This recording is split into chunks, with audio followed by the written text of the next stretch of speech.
Hi,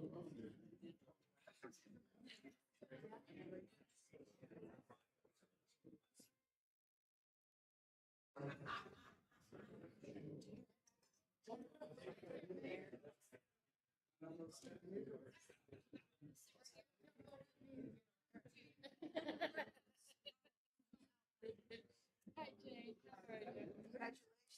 You're number one or number two. You know what I'm talking about. Yes, I have yes.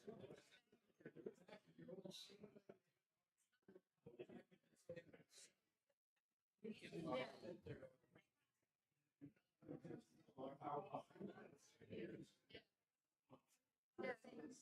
I'm always in my seat.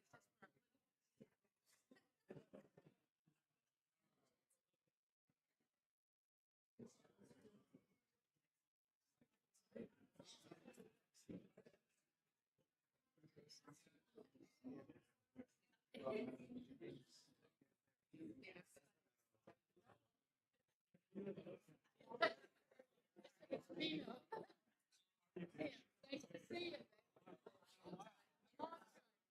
Like 20 years ago.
Hey, how are you? Good to see you. Yes. Okay, excellent. And that's on the Flagler County. Okay. Okay. Yep. Yeah. Red light. Green light, green. Okay.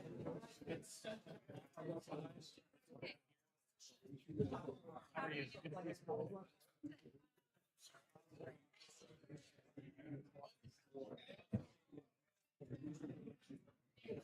Good to see you. Slap up.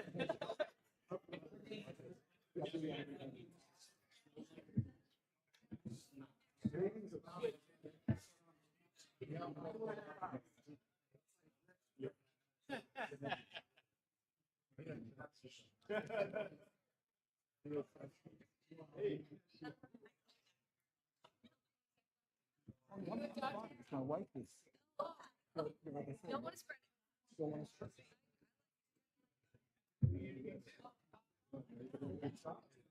it. Try. Oh,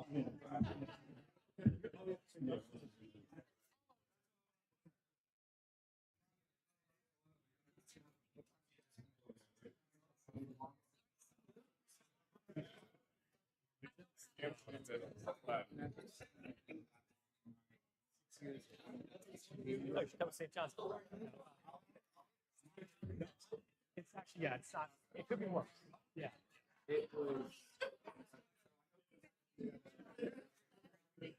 Test 1, 2, check, check.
Used to be your slot.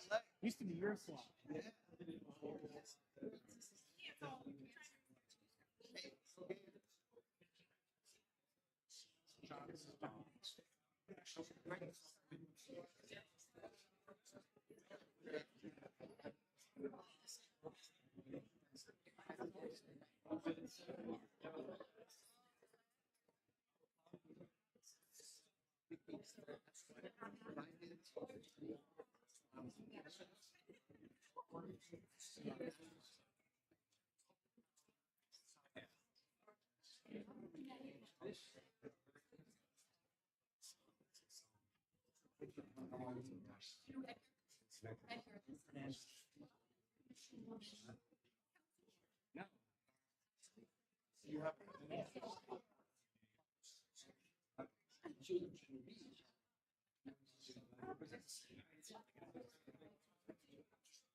Sounds good.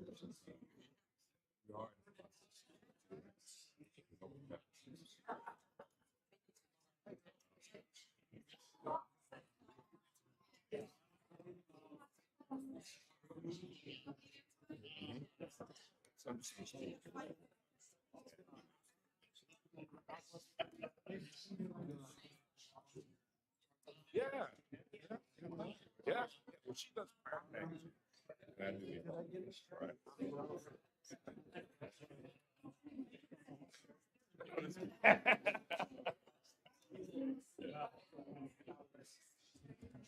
All right, folks, you ready to get started?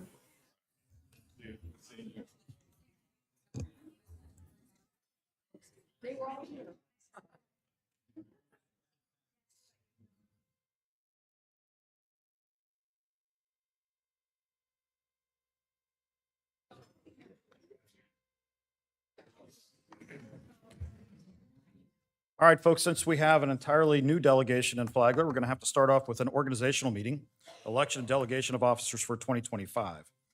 Our first order of business is for this meeting will be to elect the chair and the vice chair of the delegation. We've got two of us, so this is going to go one way or another. Through today's delegation meeting, I nominate Representative Greco as chair. All in favor? Aye. By your vote, Representative Greco will serve as the new chairman of the Flagler County Legislative Delegation. I nominate Senator Leek as vice chair. All Aye. in favor? Aye. By your vote, Senator Leek will serve as the vice chair of the Flagler County Legislative Delegation. I will now turn it over to the new chairman, Representative Greco. Thank you all for joining us today. We're very happy to have you here. Senator Leek and I are excited to hear from you all about the issues that are on your agendas and your minds as we approach this upcoming legislative session. I know Senator Leek and I are very focused on doing everything we can to support Flagler County, and we're eager to hear your thoughts and concerns. Thank you for joining us. Thank you guys for having me. This is I'm honored to represent you. This is awesome for me because as a kid growing up just down the street here, a couple of miles, I spent a lot of my time trying to escape my parents and everyone else by coming up to Flagler and Flagler Beach and having a good time. So to actually be up here and representing this area is awesome for me.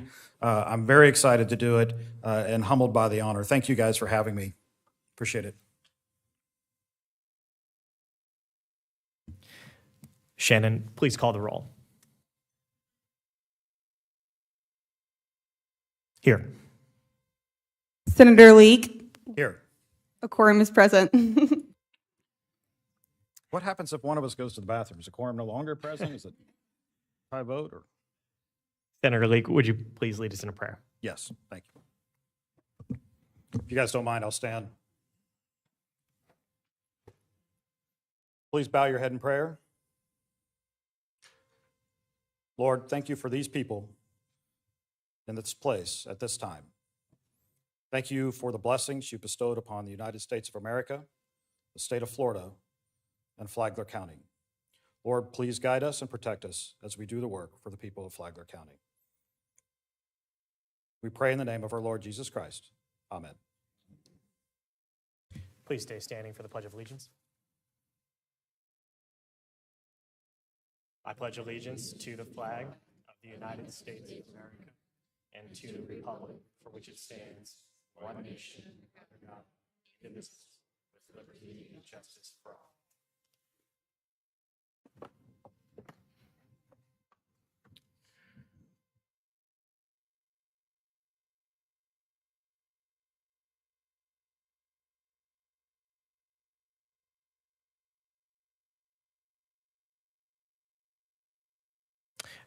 I'd like to take a moment to recognize the elected officials we have with us in the room today. If you'd please stand for when your name is called.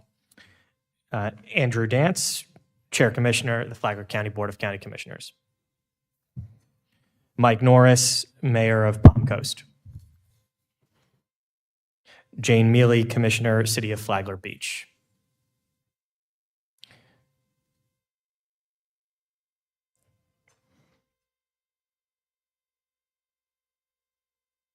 Greg Hansen, Flagler County Board of County Commissioners.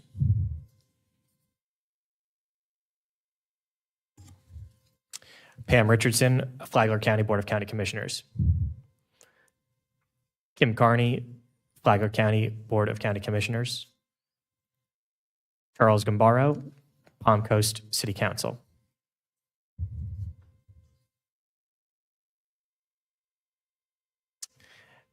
If there are other electeds in the room today, please stand and be recognized.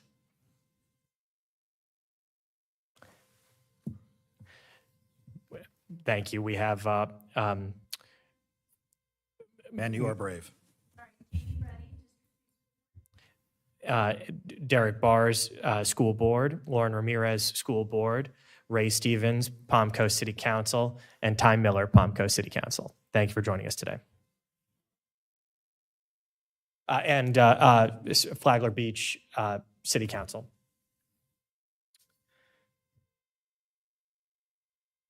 If you'd like to address the delegation and have not yet submitted a speaker card, please fill one out now at the back table and return it to our staff up here on the side. And I will now move on to speakers. And we'd ask that you please adhere to the 3-minute time limit. So we'll start with Andrew Dance, Chair of the Flagler County Commissioners.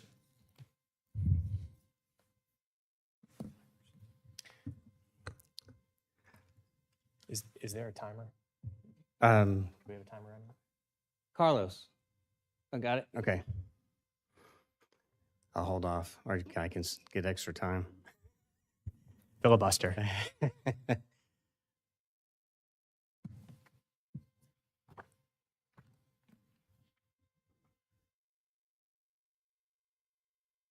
I timed this, so I should be pretty close to the 30.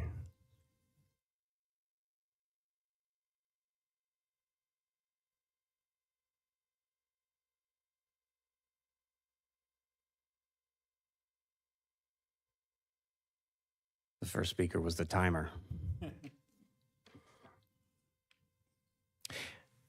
You can go ahead and Okay. get started. Thank you, All Commissioner. right, very good. Thank you. Happy to kick this off. Good afternoon, Honorable Representative Sam Greco and Honorable Senator Tom Leek. Congratulations to both of you on your impressive election victories. It's my distinct honor on behalf of the Flagler County Board of County Commissioners and our administration and staff to welcome you today to beautiful, a little bit chilly, Flagler County, and to brief you on our funding, our policy and funding priorities. I want to thank Representative Greco for meeting yesterday. That was helpful in getting some additional face time to talk about our priorities. Senator Leek, thank you for your prior service as a state representative. We look forward to your leadership in the Senate moving forward, and leading the state, and some opportunities to review these priorities with you one-on-one later. We understand there is new state leadership approach to funding, member projects moving forward with funding levels retreating to pre-COVID levels. We also understand that with new Senate and House leadership come new statewide priorities for policy and spending. As such, Flagler County leadership has been extremely diligent in prioritizing our funding projects so that they align with new state priorities and funding restrictions. We believe these are projects you'll be able to enthusiastically support, projects that benefit our residents by supporting agriculture, health and safety, resiliency, conservation, recreation, and small business growth. Staff has put together a brochure. It's a county-wide brochure, as you've seen this one right here. It pulls together all of the priorities and for policy and funding. We have a page that's dedicated to policy priorities, most of which you've seen before, including support of the State of Florida Transportation Disadvantage Program, affordable housing, increasing support for SCRAP and SCOP grant programs, and most importantly, continued support for beach renourishment programs to restore and stabilize the coastline. In my remaining time, I'd like to just discuss our funding priorities. In support of resilient infrastructure and flood control, we have the design and construction of the Black Branch North Drainage System to support and protect the area along Old Hawk Creek Road and the adjacent future State Guard training facility. In support of public health and safety, we propose the relocation and construction of a new sheriff's substation and marine unit located on county-owned land on the Barrier Island. In support of agriculture and small business growth, we propose the renovation and construction of a new wing to the UF IFAS Extension Office. That's another priority, and that's on state-owned lands. And in support of access to conservation lands, the growth of a regional trail system, and support of tourism, we propose the funding to complete our Regional Trails and Conservation Center as a priority. This already has significant funds dedicated to it, so this is a request to complete this project, and it'll be self-sustaining moving forward. So at this time, again, want to close by thanking you and to take any questions. Thank you, Commissioner. I have no questions. All right, thank you. I have a question, if you don't mind, and for the rest of you, when you come up, and we talk about member projects or funding requests, make sure you're also telling us what your match is. So particularly if you're a municipality. So when you come up and you ask for money, it would be atypical for the state to come in and just fund 100% of what you're asking. We always want to see that whoever the requester is has some skin in the game as well. And so when you get up here and you talk about it, either tell me, haven't contemplated a match, don't know what the match will be, or we anticipate a 50% match, which I'm going to tell you is always a good place to be. So. All right. Well, that was helpful with our meeting with Representative Greco. That was one of the discussion points that I added on the one project. We are working on the details of the other three to show you how we've contributed and what we're able to put forth on those. Great. So thank you. Mayor Norris.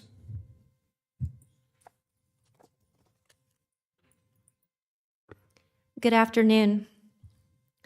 Good afternoon, Representative Greco and Senator Leek. I'm Acting City Manager Lauren Johnston, and with me today is our entire City Council, Mayor Mike Norris, Vice Mayor Teresa Pontieri, Councilmember Ray Stevens, Councilmember Gambaro, and Councilmember Miller. On behalf of the residents of Palm Coast, it is my pleasure to share our adopted legislative priorities for 2025. We look forward to working with you and your staff this legislative season. The City of Palm Coast prides ourselves on a high quality of life.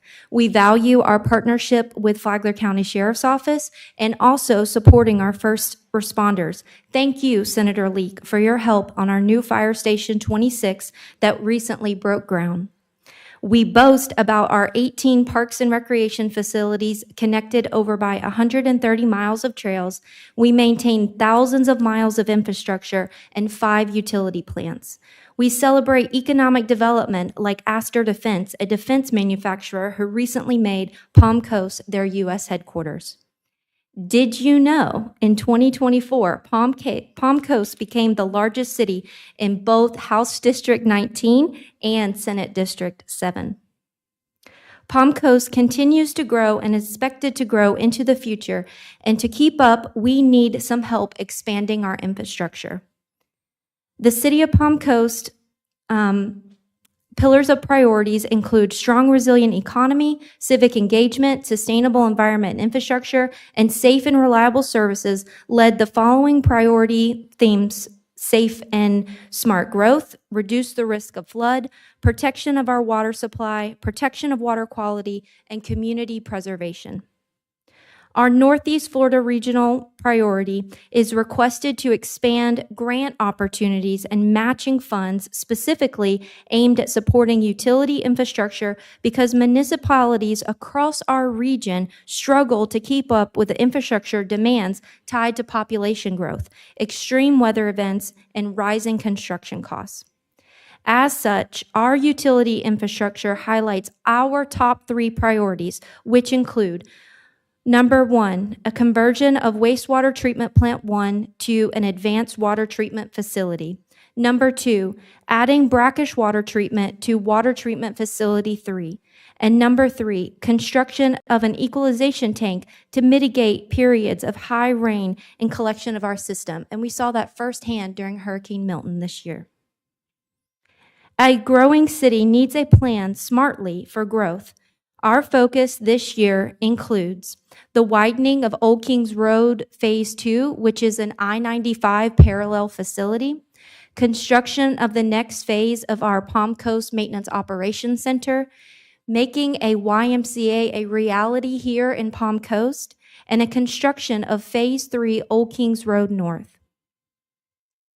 3 stormwater projects highlight our need to reduce the risk of flood for our citizens, including a stormwater park at Fire Station 23 and Burroughs Drive, adding a stormwater storage facility in the Woodlands community, and lowering a weir for Seminole Woods Dry Lake. Palm Coast plans to maintain an adequate water supply while protecting our water system by investing in future well exploration and reducing intrusion and inflow into our wastewater system. Finally, we look forward to 2 community preservation projects. We're looking for assistance to preserve historic Fire Station 22 and rehabilitation of the Frida Zamba Pool at the Palm Coast Aquatic Center. Thank you for your time, and full details of each project are available in the countywide legislative priorities booklet. Thank you.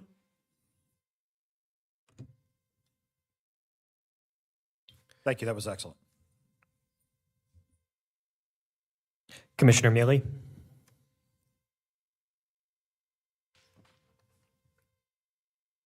Takes a little bit.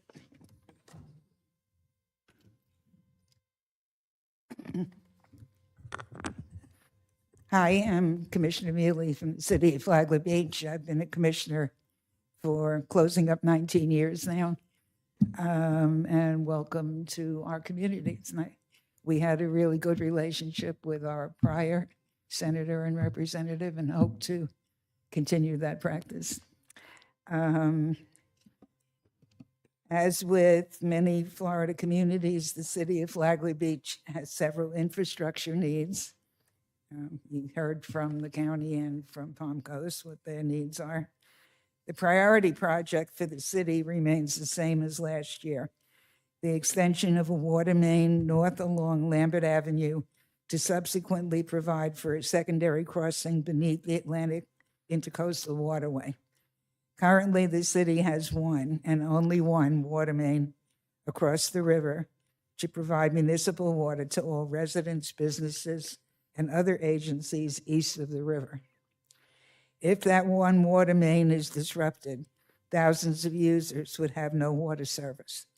This is a critical public health and safety issue. Last year, the request for 50% of design and construction assistance was unsuccessful. It was widely perceived that the governor indicated that projects should first pursue grant funding for the infrastructure projects. Based upon a review of Department of Environmental Protection grants, the Lambert Avenue Extension River Crossing was not eligible for grant programming. A grant to support such funding is available for northwestern Florida counties, but nowhere else in the state.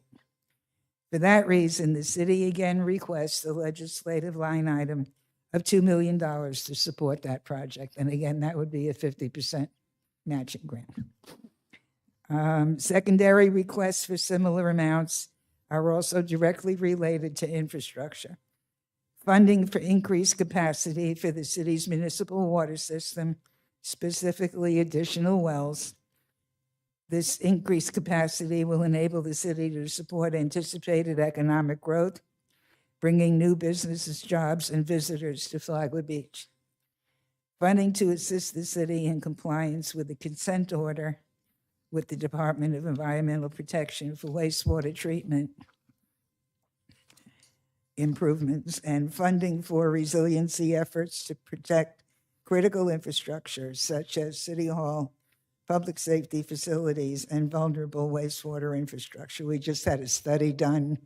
Almost every building in public building in Flagler Beach needs help.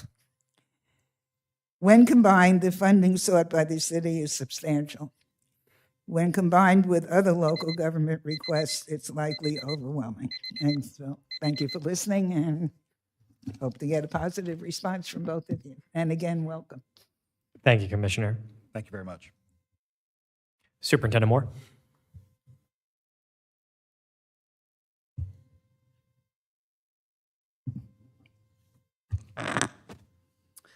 Good afternoon. I am Superintendent LaShaka Moore, and I'm proud to represent the students, teachers, and staff of Flagler County, as well as the board of Flagler Schools.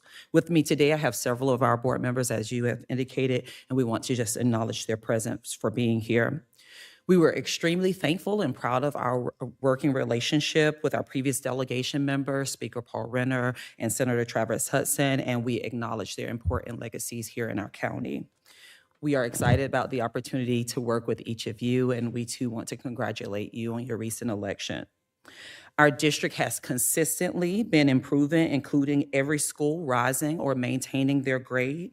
For the first time in 9 years, all of our schools are an A or a B, and the district is a mere point away from being an A-rated district.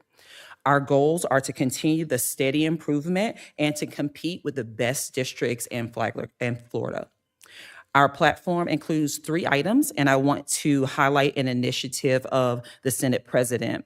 The Senate President has announced that he is proposing a rural Florida initiative, and we hope and believe that opportunities to improve our school services will be a part of that initiative.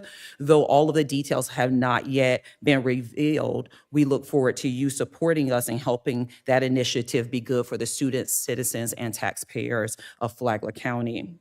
Our first platform item is to return the percentage of student transportation costs covered by the state allocation for student transportation back to 80% that has historically been supported. Recent funding has dropped to an average of 50%. And those costs with small and rural districts like Flagler are more impacted by the shortcomings than some of our larger and urban school districts. Another item we are requesting is to recognize all students served by the district and all formulas for generating or sharing capital outlay dollars.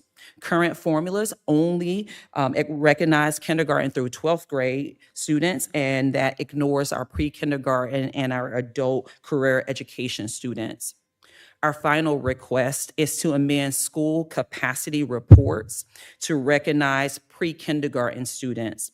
Several of our elementary schools they currently look like there is capacity when they are indeed full. This is confusing for those who are working to plan for school concurrency needs. We look forward to a collaborative working relationship, and we stand ready to face the challenges ahead together with you.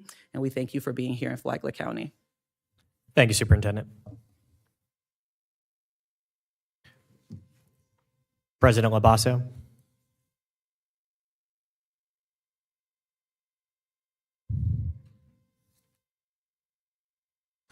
Thank you, and congratulations, both of your elections, and also want to thank Senator Leek for his previous support of Daytona State projects, one including that's in construction at our Palm Coast campus for the expansion to the amphitheater and some safety issues we dealt with on the connecting road. So thank you for your previous support. We have several requests, and certainly understand you all will have to juggle priorities throughout the state, and but we appreciate your consideration.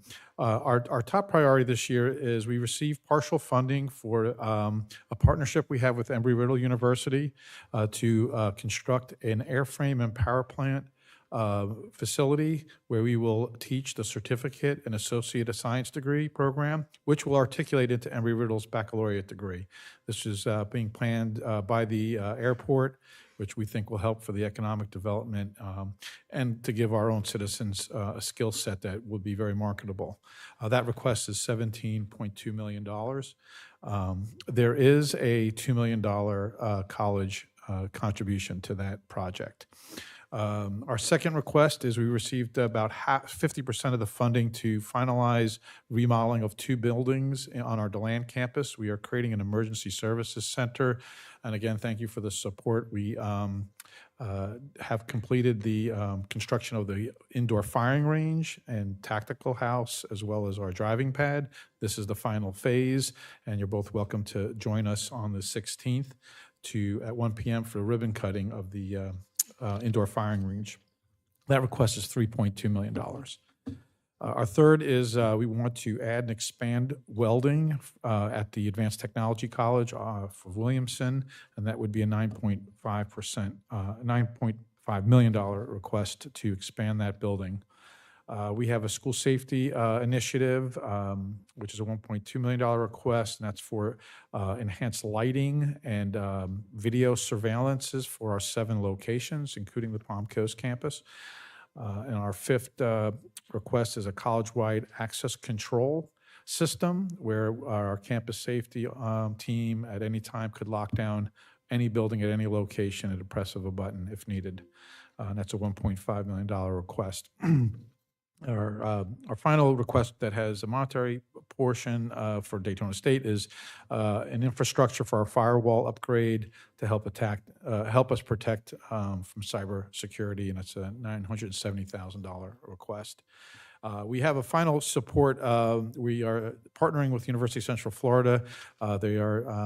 We're giving some space on our campus for them to build a new building, create an innovation hub, which will have some programs for risk management, as well as accommodate some space for Daytona State to house our Center for Business and Industry.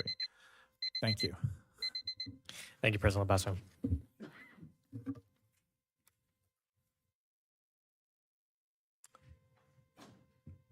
Amy Lukasik.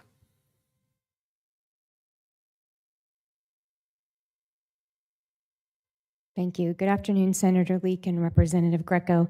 My name is Amy Lukasik, and I'm the Executive Director for Flagler County Tourism. Thank you for the opportunity to share with you a project that is a result of a 2019 and 2022 countywide strategic plan where elected officials, local businesses, stakeholders, and community partners had a vision that ultimately, after many years of research and due diligence, brought to life the creation of the Regional Trails and Conservation Center. The center will be conveniently located on a 23-acre county-owned piece of land on State Road 100, which is approximately 1 mile east of I-95 and 2.5 miles west of the A1A Scenic and Historic Coastal Byway, which is officially designated as an All-American Byway. The location will also lie within a regional greenway as identified by the Florida Greenways and Trails System Opportunity Map, which encompasses Graham Swamp Preserve, Bulow Creek, and the Tomoka Marsh conservation areas. This conservation area is large enough to provide significant environmental benefits to the region. The center would serve as a trailhead and hub to FDOT's newly constructed $12 million pedestrian bridge that is just a few hundred feet away, as well as the 135 plus miles of trails in Flagler County and adjacent to the future 1,000-acre Bulow Creek Headwaters Regional Park Conservation property. The center will work to connect, maintain, and promote multi-use trails that attract outdoor enthusiasts, cyclists, and hikers. Studies show that well-connected trail systems increase spending for local businesses, such as restaurants, lodging, and retail sales. Public awareness is vital for long-term success, and the center will provide educational programming, workshops, and activities that will encourage the public to protect, conserve, and enhance the recreational, natural, historical, and cultural resources of Flagler County and the region. Research shows that outdoor recreation improves public health by reducing healthcare costs and strengthens community ties.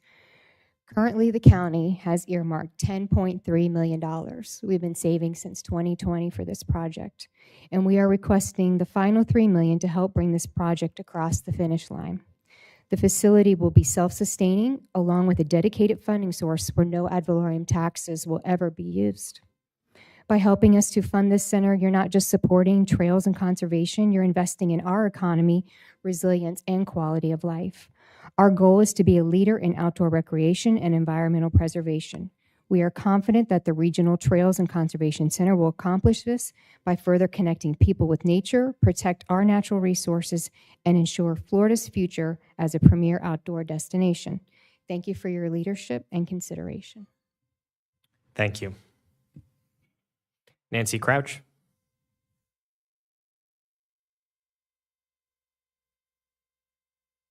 Good afternoon. Thank you, Senator and Representative, for coming to Flagler County. I appreciate all you have taken on in your leadership role. Your dedication and commitment to serving is to be rewarded, as is often a thankless job.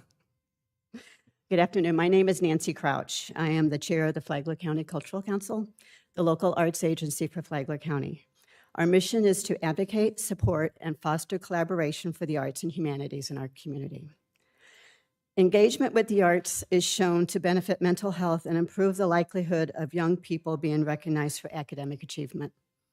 Just last year, we presented 5 graduating students with scholarships of $5,000 each as they were pursuing a career in the arts. We plan to do that again this year.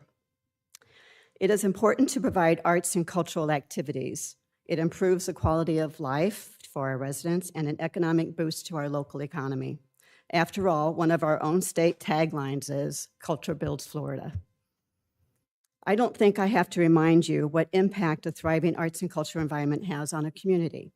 From theater, music, and dance performances to film, arts, and songwriters festivals to programs and tours on local history, all this provides a trickle-down economic impact on area businesses.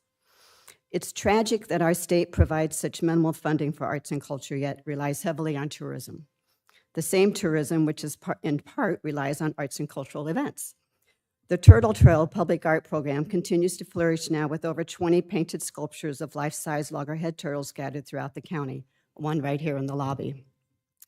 It is a good example of not only a popular community favorite, but a tourist attraction as well. Last June, the arts and cultural sector in Florida received quite a shock when $32 million in arts and cultural funding was cut to 640 organizations throughout the state. With this unprecedented action, Florida ranked at the bottom of the list in terms of state support for the arts. I ask you as our new political leaders, is that where we want to be? Last, number 50? I implore you to stand firm on investing in arts and culture. Society needs it, and our community needs it. Thank you. Thank you. Denise Bales-Chubb.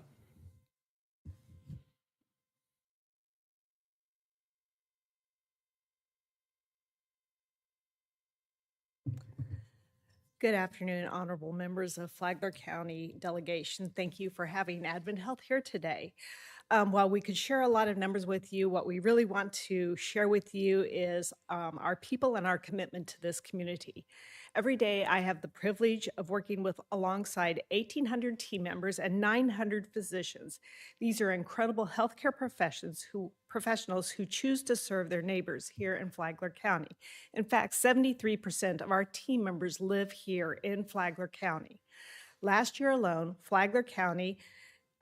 in Flagler County, this talented team treated over 63,000 patients in our emergency departments and cared for nearly 1,500 inpatients.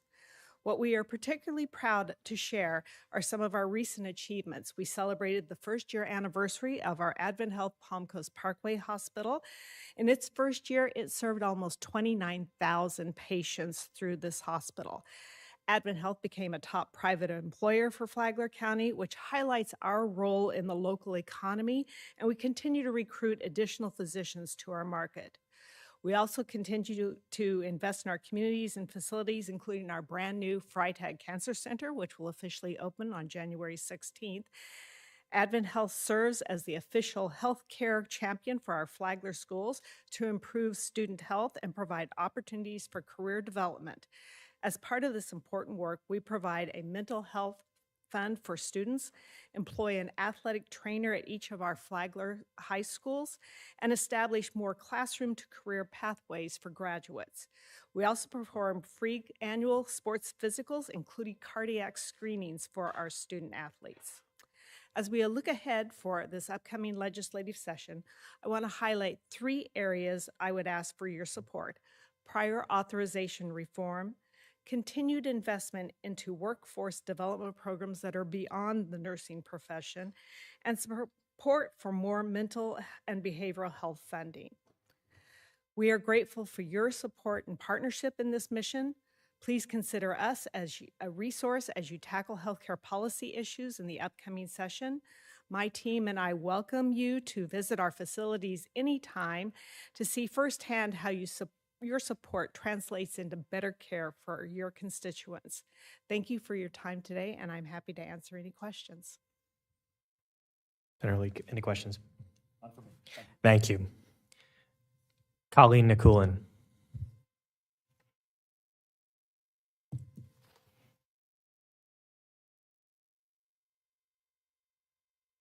Good afternoon. I want to thank you for the opportunity to speak with you today. My name is Colleen Nikulin, and I'm the Executive Director for the Volusia Flagler Transportation Planning Organization. We were formerly known as the River to Sea TPO last year, but we have since expanded our boundary to cover all of Flagler County, and since we changed our name to better reflect the geographic area that we serve. The Volusia Flagler TPO is comprised of locally elected officials in both Flagler and Volusia counties, and the main role of the TPO is to coordinate regional transportation planning between our 23 member governments, the various agencies throughout the state, such as the Florida Department of Transportation and the regional planning councils, and the communities that we serve. This coordination ensures local input to the transportation decision-making process. Each year, the TPO develops policy positions for transportation-related issues that our communities face. In recent years, we have concentrated our focus in 3 primary areas: technology, funding, and safety. With regard to technology, the TPO supports increasing the efficiency and resiliency of transportation systems by maximizing the deployment of advanced transportation technologies. Advancing technologies in transportation will transform our communities and our economies. Whether it is supporting projects that advance ACES technologies or implementation of smart cities, these technologies have the potential to dramatically improve safety and efficiency of our existing transportation infrastructure. With regard to funding, the TPO supports increasing transportation investment through dedicated, flexible, and sustainable funding for all programs. While we recognize the benefits of autonomous vehicles and alternate fuel vehicles in improving transportation efficiency, we also understand the potential impacts on fuel sales throughout the state of Florida. The TPO does support the analysis of additional revenue sources to determine whether implementation ensures equity among all road users, contributing to the maintenance and preservation of the existing system. With regard to safety, the TPO supports improving transportation safety by discouraging distracted driving, designing for appropriate speeds, and improving pedestrian and bicycle safety. Florida ranks second in the nation for pedestrian fatalities per population. And the 2024 Dangerous by Design report published by Smart Growth America lists the Volusia and Flagler County metropolitan area as the 5th most dangerous in the nation for bicycle and pedestrian fatalities.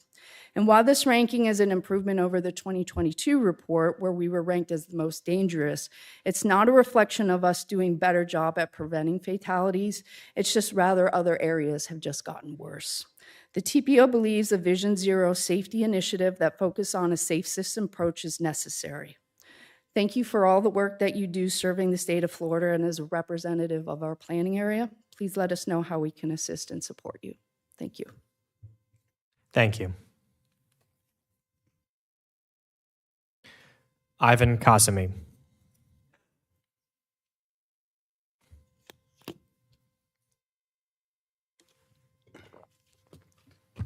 Good afternoon.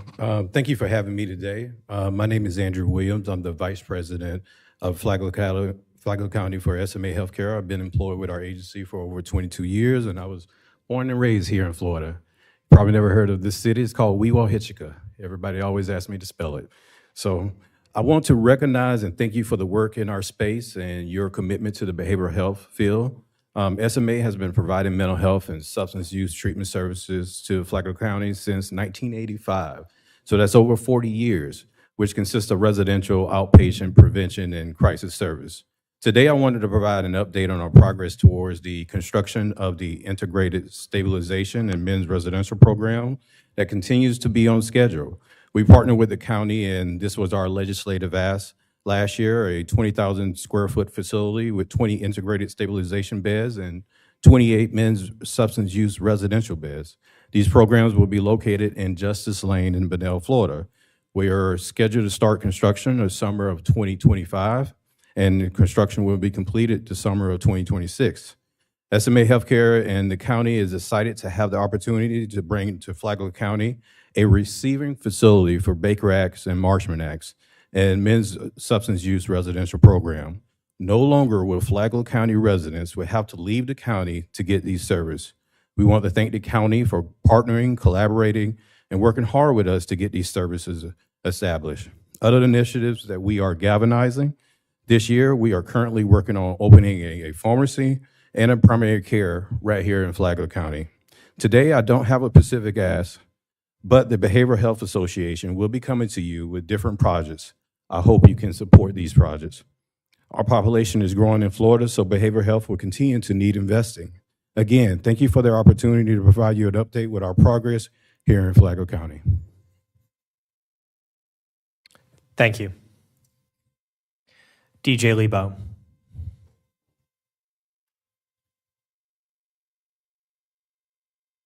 Good afternoon. My name is DJ Lebo, and I'm with the Early Learning Coalition of Flagler and Volusia, and I'm happy to be with you again today. It's a different environment a little bit.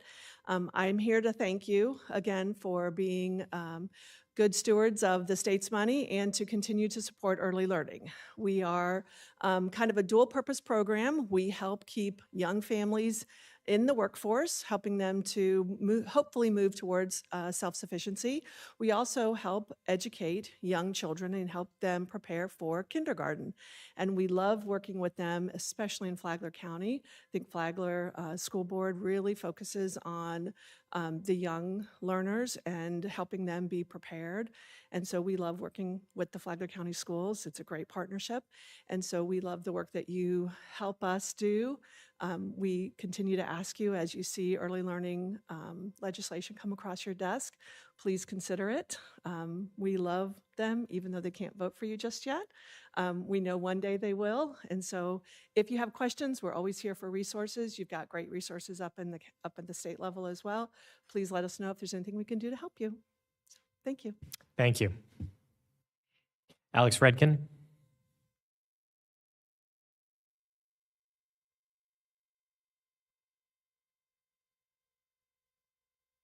Good afternoon, Chair Greco and Senator Tom Leek.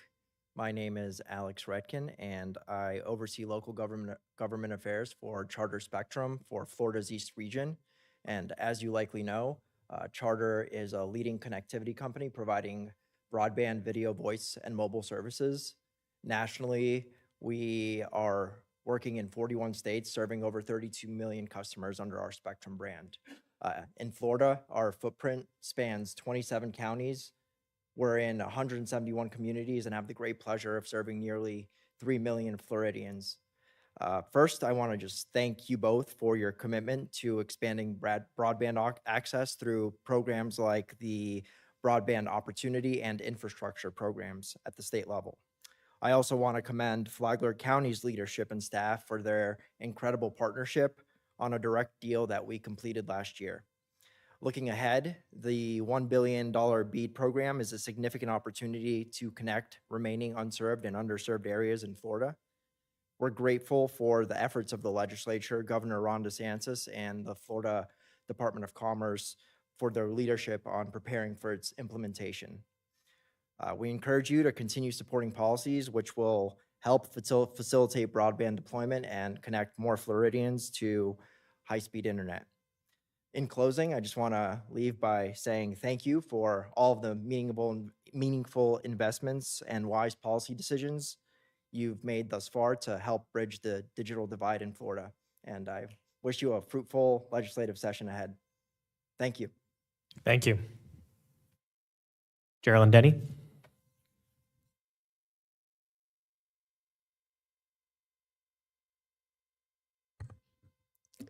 Good afternoon, and thank you for the opportunity to speak with you today. As you know, I wear many hats in my community and in our nation. Today, I am here as the Flagler County Chapter Leader for Crime Survivors for Safety and Justice, a national network of crime victims that aim to create healing communities and influence public safety policy. With over 14,000 members in Florida and over 200,000 nationally, CSSJ advocates for policies benefiting those most impacted by crime and violence.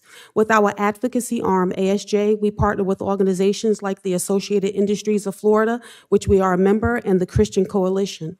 I'd like to personally note that I'm extremely proud of the previous Flagler County delegation, Senator Travis Hudson and the Honorable Paul Renner. In 2019, former Representative Renner sponsored a history-making probation reform bill, House Bill 7125. Under his leadership as Speaker of the House, House Bill 233, Curtis Law, and Senate Bill 376, record sealing, passed both the House and the Senate in 2023 and was signed into law by a great governor. Thank you, Senator Leek, for voting yes on all of those bills while you served in the Florida House.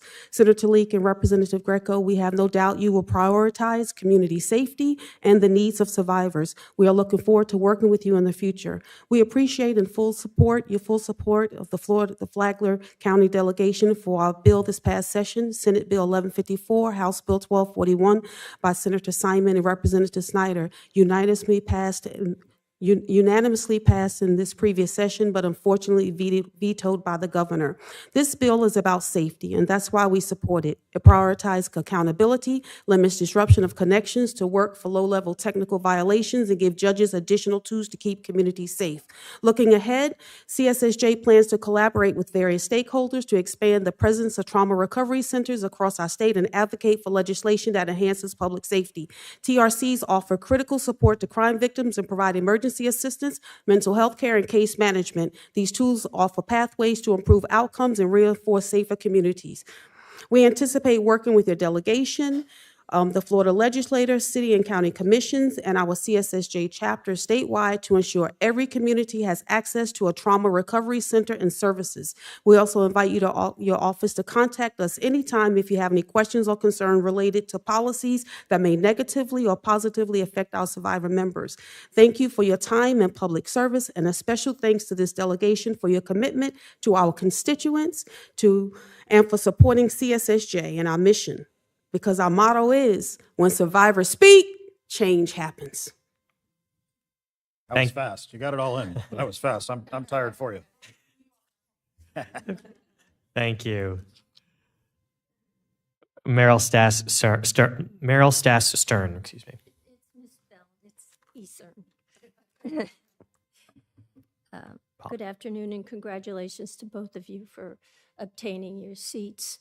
My name is Meryl Stass-Eisern. I'm here as I'm on the Board of Supervisors for the Grand Haven CDD. I'm here to plea for money from the state to help Flagler County, specifically for the pandemic, against the pandemic of feral pigs that we presently have. Grand Haven is a community that straddles Colbert Lane. And so we have half our neighborhood on the west and half our neighborhood on the east. We butt up to Grand Swamp, which all of you know is probably the biggest breeding ground for the feral pigs in Flagler County. And such, we have been inundated by them. They tear up landscaping, lawns, irrigation. They cause car accidents. They continue to spread species of plants that we are attempting to get rid of. They spread diseases. Their excrements on the ground are not safe for anybody, including pets. They're a disaster to the areas that they arrive in. In our neighborhood, which is approximately 2,000 homes, in the past year, there's been at least 110 calls to our office because of the destruction that they have caused. The county does have a plan for this. However, the county is overwhelmed. They do have trapper hunters in Grand Swamp, but it's a drop in the bucket. If we are to do anything to help prevent this pervasive species from terrorizing us, we need more money from the state. So I would ask you to please look at that and remember, I'm going to give you a quote from a member of the USDA. Her name was Kaylee Thomas. In order to reduce the population of these feral pigs, you have to eliminate 80% of the breeding adult pigs. What we do right now is a drop in the bucket. We probably don't eliminate more than 10% of these pigs. So I plead to you, please help us with this battle. Thank you. Thank you. Thank you. I'm going to ask, I'm familiar with this problem. I'm going to ask you also, and I'm going to take the opportunity to introduce the folks on my staff, which quite frankly I should have done earlier. But Lynette Phillips is our, I think legislative aide in the district with me. Danielle Kerbo is in St. Johns County, and Mike Murtha is in Tallahassee. I'm going to ask you to grab Mike before you leave today and kind of brief him on this, and we'll see what other resources there are available from the state to help you with this problem. Thank you.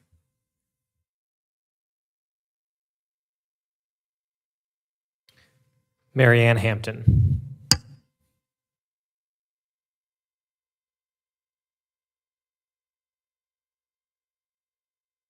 Representative Greco, Senator Leek, welcome. I am Maggie Hampton, and I represent the Florida Citizens Alliance. This year, our focus is on 4 bills. The first bill fixes a loophole in law that allows for material that hurts children's mental health in the schools. I'm sure you heard about how the many studies show that exposure to some material can have negative effects on children. The solution for this loophole is by adding a Part D to Florida Statute 847.001. The second bill empowers parents, teachers, and students by increasing parental choices in the virtual school market. We believe at FLCA that parents need a wide range of options for their children for online education because every child is different.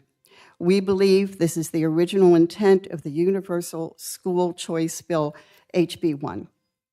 The main issue we identified with the current language in Florida Statute 1002.45 is the requirement for administrative staff to be state residents and for instructional staff to be Florida state certified teachers, but many online virtual providers have nationwide coverage, and not all their teachers live in Florida. So this current language is hindering the growth of provider options in Florida. The third bill empowers parents and students by increasing the number of scholarship funding organizations, which would allow direct contributions to the taxpayers. Since this program has rolled out, parents see some issues, including slow delivery of funds and reaching capacity. We believe the solution is found in increasing the number of scholarship funding organizations and in allowing direct contributions by taxpayers through property tax designation, which would alleviate the budget shortfalls as well. The fourth bill empowers teachers and parents and students by eliminating the mandatory surveys that they do in the schools. These surveys ask intrusive questions of children without parental knowledge. We believe by using an opt-in model, it will further expand parental rights. Thank you. Here is my contact information. If you could leave it up with our staff, thank you so much. Rebecca DiLorenzo.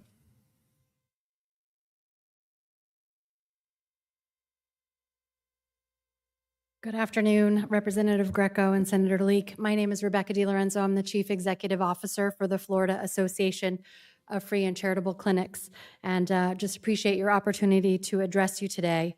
I'm here to ask for your support of a $3 million appropriation for dental and mental health care services, and to advocate for expanding sovereign immunity protections to include dentist and dental hygienist students, providing volunteer care in free clinics. As a refresher, free clinics are not federally qualified health centers receiving federal funding. They are all community funded and provide free health care to uninsured individuals that meet income eligibility requirements, which last year was increased to 300% of the federal poverty level.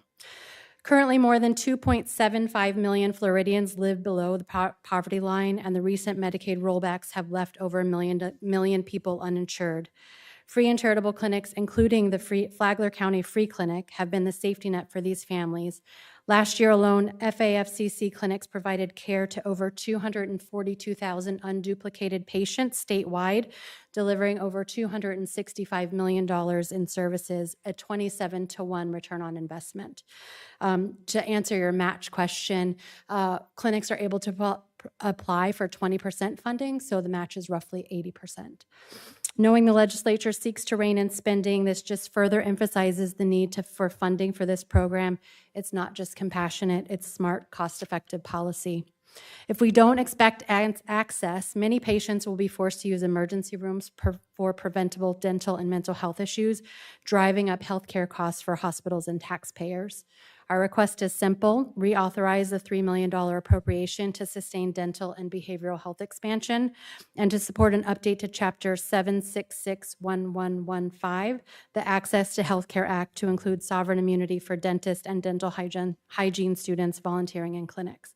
The expansion will eliminate liability concerns, empowering more providers and students to serve in communities like Flagler County, where dental care shortages are most severe. The Florida legislature's support has been transformative, and with your leadership, we can continue to address these critical health gaps. Programs like this demonstrate that we can meet urgent healthcare needs while delivering incredible value. Again, a 27-to-1 return on the state's investment. Together, we'll improve lives, reduce ER visits, and keep our most vulnerable residents healthy and thriving. Thank you for your time and consideration, and I'm happy to answer any questions. Thank you so much. Stephanie Sifrit.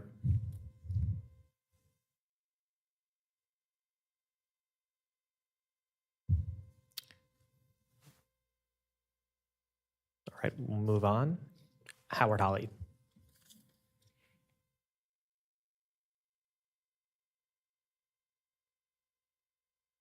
Oh, good afternoon. Welcome and congratulations to both of you.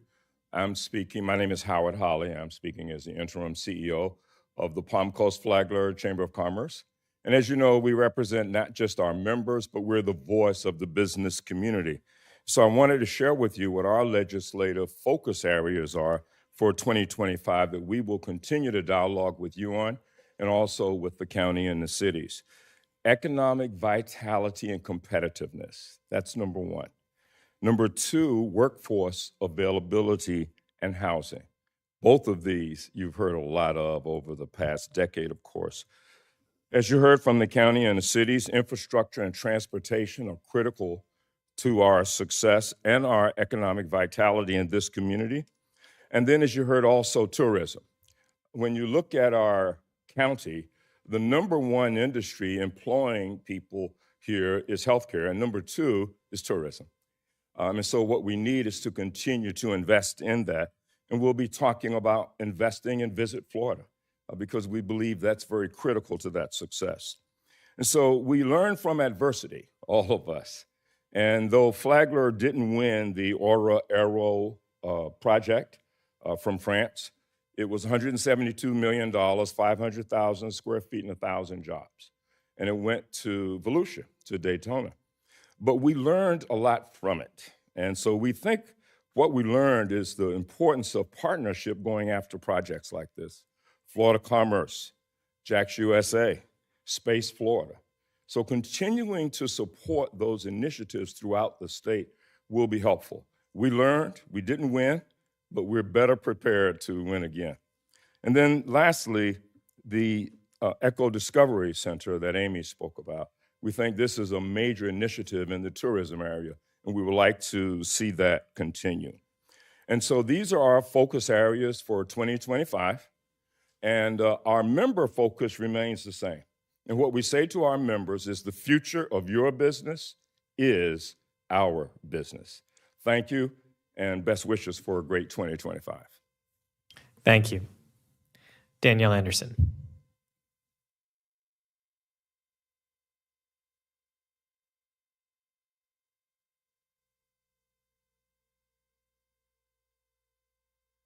So Danielle Anderson, Executive Director of the Friends of A1A Scenic and Historic Coastal Byway. That's my other job. So both of you know that we have the A1A Scenic Coastal Byway here that is an all-American road, only one of two in the entire state of Florida. We were just gifted with the Jimmy Buffett designation as well. So what we'd like to find out is if we could get your support to create a A1A Centennial Commission. A1A turns 100 2027. So we would like to get that rolling and get that started here as a project that could be something like a traveling roadshow that goes around the state and hopefully is either housed here or in Tallahassee. But we would need some support to get that done at the state level to get that ball rolling. Doesn't require a lot of funding, I don't think, but we do need your support to get that started. I have a question. Does that require legislative initiative, or is that? I'm not sure. I know at the federal level, they have the Route 66 Centennial Commission. So I would think maybe either you guys or the governor would want to get that going. Okay. If you don't mind getting with Mike, Sure. and we'll figure out how that gets done. I'm not sure it requires legislative action. It may be something that only requires an agency action. Okay. Or permission, but let's talk about that. Awesome. Thanks for all you do. Appreciate you. Thank you.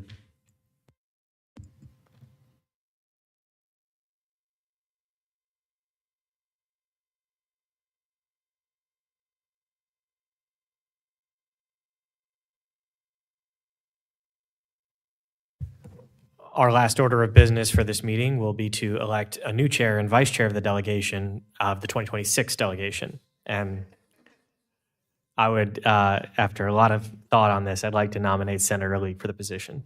Hold on a second. I'm not sure I'm accepting. All in favor, say aye. Aye. By your vote, Senator Leak will serve as the new chairman of the Flagler County Legislative Delegation. And given no other choice, I will nominate Representative Greco as vice chair. All in favor, say aye. Aye.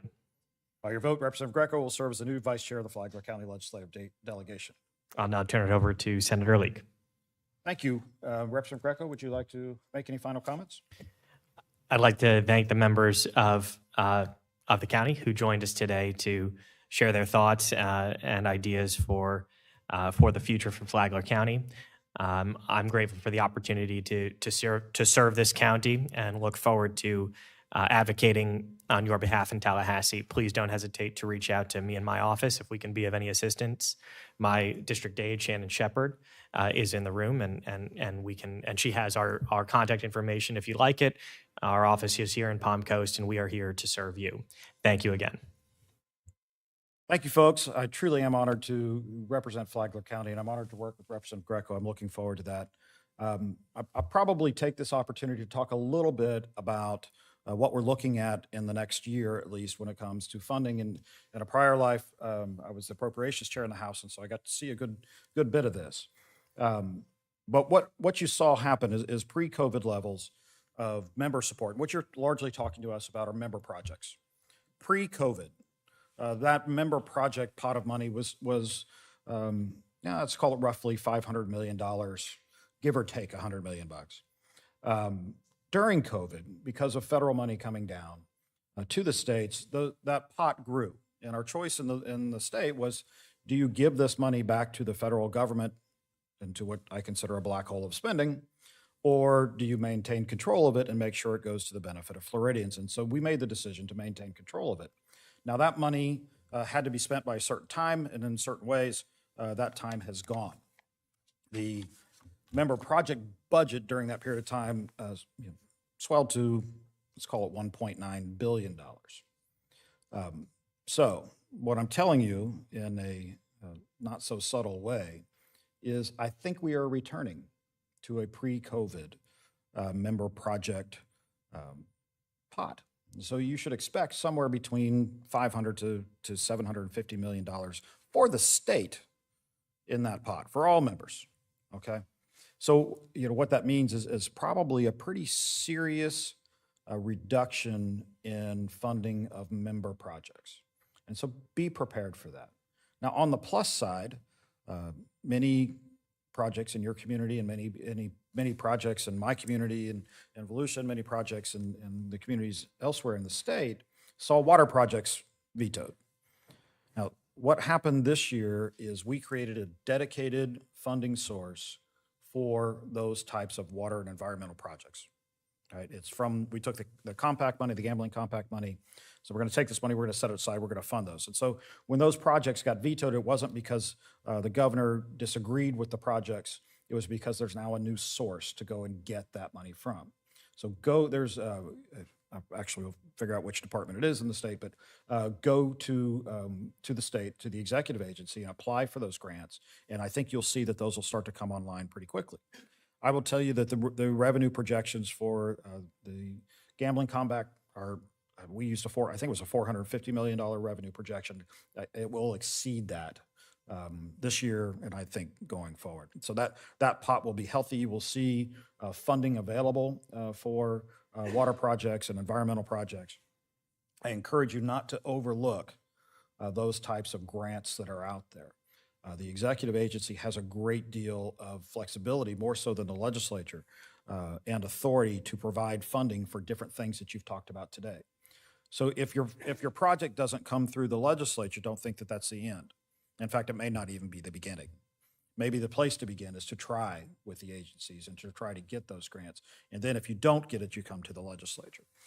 So as we kind of go through, and what I'll do is I'll sit down with our staff and we'll look through, as I have 4 counties, we'll look through all of the counties, all the municipalities, see what their funding requests are. The first filter I kind of run it through is this something I'm on board with?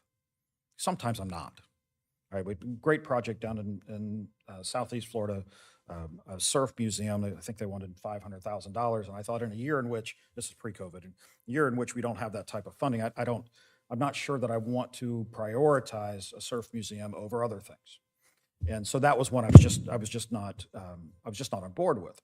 But there are others that I am on board with. And what you'll find is we'll get together, we'll talk about these things. When we're on board, we'll fight like hell to make sure that you guys get everything that you deserve. I will tell you bluntly, I am not a Speaker of the House, neither is Sam, nor am I a senior senator. So things have changed a little bit, but we will fight like hell to make sure Flagler gets its piece of the pie and to make sure that we're doing the right things with that money in the county of Flagler. So thank you guys very much for coming here. I hope that's helpful to you. If you have any questions for me, I'm happy to stick around a couple minutes. You can always talk to anybody on my staff. And again, thank you for the honor of representing you. I appreciate it. Thank you. And with that, Representative Greco moves we adjourn. We are adjourned.